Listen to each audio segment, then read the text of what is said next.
The territory controlled by the Delhi Sultanate grew a lot under the rules of Balban, Alauddin Khilji and the Muhammad bin Tughlaq. जो territory थी, जैसे हमने पहले पढ़ा, जो अलाउद्दीन, जो यहाँ तक कि जो सल्तनत का जो राज्य था, वो दिल्ली सल्तनत का जो राज्य था वो बलबन, अलाउद्दीन खिलजी और मोहम्मद बिन तुगलक के साम्राज्य में बढ़ रहा था, यानी कि जो टेरिटरी थी उसका विस्तार होता जा रहा था.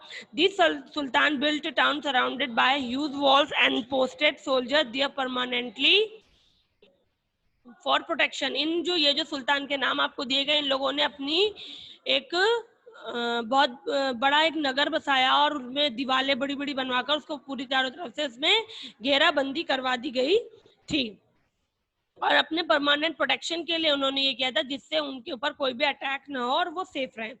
This towns were called garrison town. इन्हें गैरिसन टाउन कहा गया था, यानी चारों तरफ से दीवार बनवाकर अपनी सेना को सुरक्षित करना.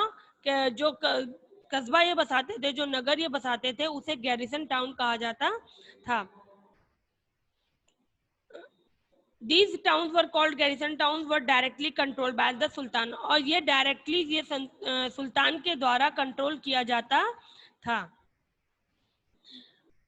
These areas surrounded by garrison town called hinterlands. और जो एरिया गैरिसन टाउन के द्वारा कंट्रोल के चारों तरफ होता था उसको हिंटरलैंड कहते थे.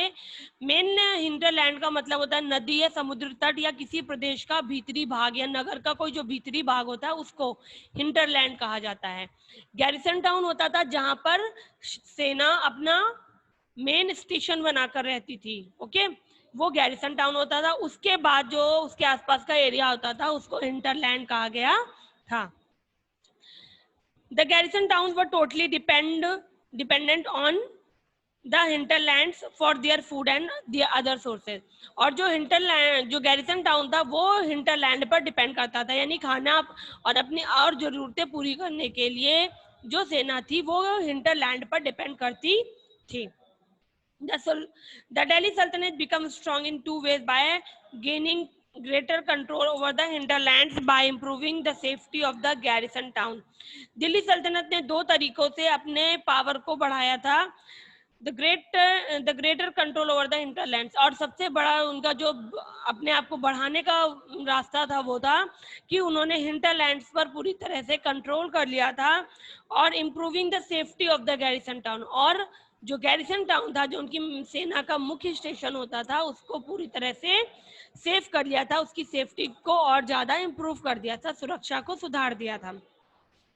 To control the hinterland the sultan clear the forest area. और हिंटरलैंड को क्लियर कर को सेफ करने के लिए, उस पर कंट्रोल करने के लिए सुल्तान ने जंगलों को साफ करवाया गंगा यमुना दोआब रीजन में, यानी कि जो आज का उत्तर प्रदेश है या जो गंगा यमुना मैदानी क्षेत्र में पड़ते हैं उसमें जो जंगल थे उनको सुल्तान के द्वारा साफ करवाया गया.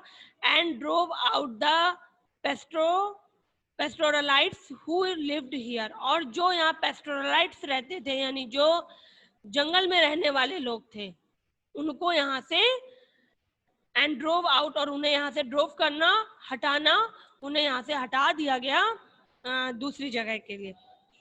This land was then given farmers to plant more food crops. और वो जो जमीन जंगलों से साफ करवाई गई थी वो किसानों को दे दी गई जिससे वो और ज्यादा फूड क्रॉप्स उगा सके, यानी कि उनको खाने पीने की कोई कमी ना हो, इसलिए उन्होंने जंगलों को साफ करवाया. और वहां जो लोग रहते थे उन्हें हटाकर वो जमीन दूसरों को, किसानों को दी गई जिससे कि वहां पर खेती की जा सके.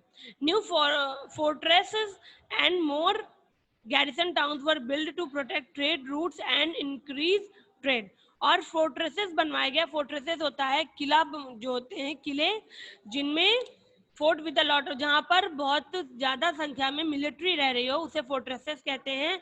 उसका निर्माण कराया गया और गैरिसन टाउन्स बनवाए गए जिससे कि जो व्यापारिक मार्ग हैं उनको बढ़ाया जा सके, उनकी सुरक्षा की जा सके, उनकी सुरक्षा की जा सके और व्यापार को बढ़ाया जा सके. फिर हमारा आता है एडमिनिस्ट्रेशन और इक्ता सिस्टम. एडमिनिस्ट्रेशन मीन्स होता है प्रशासन, आप जानते हैं. एंड इक्ता सिस्टम उस वक्त लागू किया गया एक सिस्टम था जिसमें administrative changes made by successive rulers, जो प्रशासन था उसे, जो एडमिनिस्ट्रेशन होता था उसे जो सक्सेसिव रूलर्स होते थे, यानी जो पीढ़ी दर पीढ़ी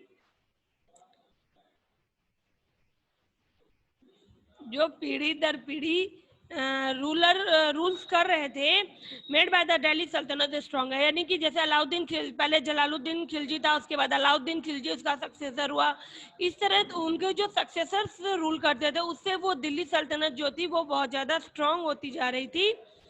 although the sultan needed governors, और इसलिए सुल्तान को गवर्नर्स की जरूरत पड़ती थी, and officials they could trust to help them, और उन गवर्नर्स और जो ऑफिशियल्स होते थे उनकी हेल्प लेते थे जो उनके विश्वास पात्र हों। डेम एडमिनिस्ट्रेटर दियर लार्ज, और उनको वहां का मेन अधिकारी बनाया जाता था, जिससे कि वो उनका जो लार्ज एम्पायर है, इतना बड़ा जो राज्य है, उस पर नजर बना के रख सकें, उस पर प्रशासन कर सकें। They did not want to appoint rich noble man, वो कभी भी किसी अमीर, जो उनके राज्य के और कर्मचारी होते थे जो अमीर होते थे, उनको प्रशासन में नहीं रखते थे, उनको प्रशासनिक अधिकारी नहीं बनाया जाता था। The sultan bought special slave called bandagans. Bandagans is a Persian term, ये एक पर्शियन टर्म है, पर्शियन वर्ड है, और ये वो स्लेव होते थे, वो दास होते थे जिनको खरीदा जाता था सेना में रखने के लिए। ओके, ये एक पर्शियन वर्ड है, जान लीजिए। और इसमें सेना में रखने के लिए दासों की खरीदारी होती थी, दासों को दूसरे देशों से खरीद कर लाया जाता था और उन्हें यहाँ पर सेना में शामिल किया जाता था, और इन्हीं को बंदागंस कहा गया है। सुल्तान बॉट स्पेशल स्लेव, एक स्पेशल तरीके के दास रखते थे जिनको बंदागंस कहा गया था, to serve in the military, और जो मिलिट्री में काम करते थे, जैसे मैंने आपको भी बताया। They were specially trained to handle the political problems, ये जो पॉलिटिकल प्रॉब्लम्स होती थी उनको हैंडल करते थे ऑफ द किंगडम, राज्य की जो राजनीतिक समस्याएं होती थी, हर राज्य में कुछ ना कुछ राजनीतिक समस्या होती, दूसरे राज्यों के अटैक का प्रॉब्लम होता है, या छोटे मोटे जो झगड़े राज्य के होते हैं उनको सुलझाने का काम करते थे।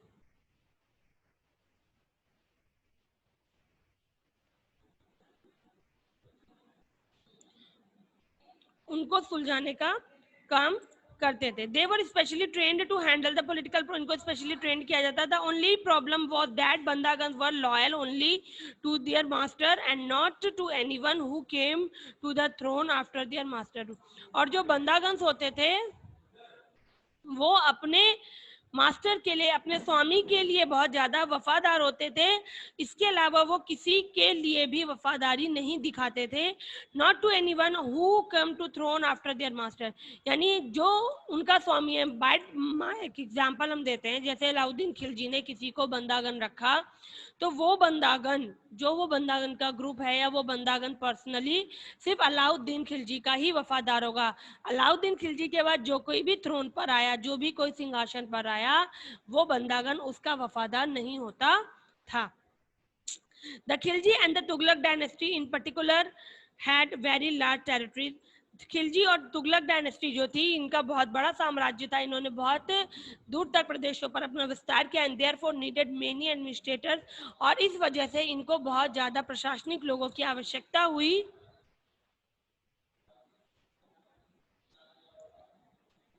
Therefore needed many administrators and governor to took after them, और इनको गवर्नर्स और एडमिनिस्ट्रेटर्स की आवश्यकता हुई जिससे इनके बाद वो इनके राज्यों की देखभाल करे। The sultan divided their territories into smaller area called iqta, जो सुल्तान था उसने, जो खिलजी और तुगलक डायनेस्टीज के सुल्तान होते थे, उन्होंने अपने राज्यों में, अपने जो प्रदेश होते थे उनको छोटे छोटे भागों में, एरियाज में डिवाइड किया था, जिसको इक्ता कहा जाता था। And each military commander was given one iqta, और जो हर मिलिट्री का कमांडर होता था, जो मुख्य होता था सेना का, उसको इक्ता एज अ सैलरी दिया जाता था, यानी कि इक्तादार हो जाता था वो। जैसे आज के जमाने में है कि हम कमांडर्स को सैलरी देते हैं, इन दोस टाइम कमांडर्स को इक्ता दिया जाता था, a piece of land as a salary दिया जाता था। Some of बंदागंस were also appointed as इक्तादार, इनमें से कुछ बंदागंस भी थे जिनको इक्तादार बनाया गया, यानी जिनके पास वो जमीन होती थी उनको इक्तादार कहा जाता था। और Muktis because they were faithful. Bandagans were also appointed as iqtadar और muqtis because they were faithful. उन्हें इक्तादार या मुक्ति कहा जाता था क्योंकि वो वफादार होते थे, इसलिए उन्हें भी जमीन दे दी जाती थी. The main duty of the iqtadar और muqti was provide military service to the sultan. और जो इक्तादार होता था उसका मुख्य काम होता था कि वो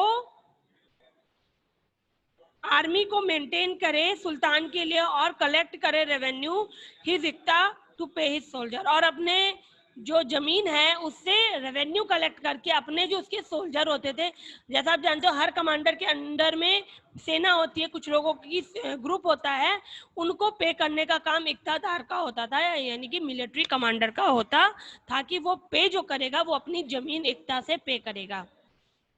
या सिंपल लैंग्वेज में समझ सकते हैं, एज अ कमांडर अगर मुझे कोई सैलरी दी गई है और आप मेरी मिलिट्री है, कमांडर के अंडर में आप है, तो मैं आपको अपनी सैलरी से पे करूंगी, आपको सुल्तान नहीं पे करेगा.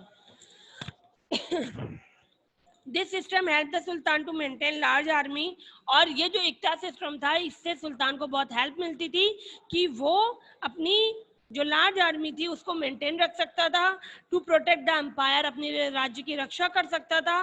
फ्रॉम आउटसाइड अटैक्स, बाहर के अटैक से, जो बाहरी अटैक होते थे उनसे अपनी सेना और अपने राज्य की रक्षा करता था. From groups such as the Mongols of Afghanistan, mostly जो अटैक्स होते थे उसमें वो अफगानिस्तान के मंगोलों के द्वारा किए जाते थे जिनसे वो अपने राज्य की रक्षा करते थे. द सुल्तान मेड श्योर, सुल्तान इस बात को लेकर बहुत ज्यादा श्योर थे that the iqtadars were under their control, कि जो इक्तादार हैं, जो कमांडर है, मिलिट्री कमांडर, वो उनके कंट्रोल में है. Iqta could be given to another person for a period of time. कभी कभी ऐसा भी होता था कि इक्ता किसी और को भी दे दिया जाता था कुछ समय के लिए. To keep a watch over the iqtadars, the sultan appointed accountants to check the taxes they collected and the armies they kept. और कुछ समय के लिए जब इक्ता किसी और को दिया जाता था तो ये देखा जाता था कि जो इक्तादार हैं उन पर उनको नजर रखी जाती थी कि वो उसको उस पर नजर रखने के लिए एक अकाउंटेंट बनाया गया था जो ये देखता था कि टैक्स सही से पे हो रहा है कि नहीं, जो आर्मी उन्होंने रखी है उसको पे कर रहे हैं या नहीं. He made sure that each iqtadar kept only certain number of soldier. और रूल ये भी था कि हर सोल्जर, हर कमांडर को, हर इक्तादार को कहा गया था कि उन्हें नंबर ऑफ सोल्जर ही रखने हैं. ये नहीं कि आपने 50 की आर्मी रख ली और आपके पास लैंड का जो पीस है, जो इक्ता है, वो छोटा सा है, उसे रेवेन्यू आपको 50 रुपए मिल रहा है और 100 लोगों को आपको पे करना है. अगर आपको 50 का रेवेन्यू मिल रहा है तो आपको अपने अंडर में कम से कम 30% ही रखने हैं कि आप अपने और अपनी आर्मी के जो लोग हैं उनको पे कर सकें. He made sure that इक्तादार kept only a certain number of soldiers, they did not become too powerful. और जो इक्तादार हैं वो ज्यादा शक्तिशाली ना हो जाएं.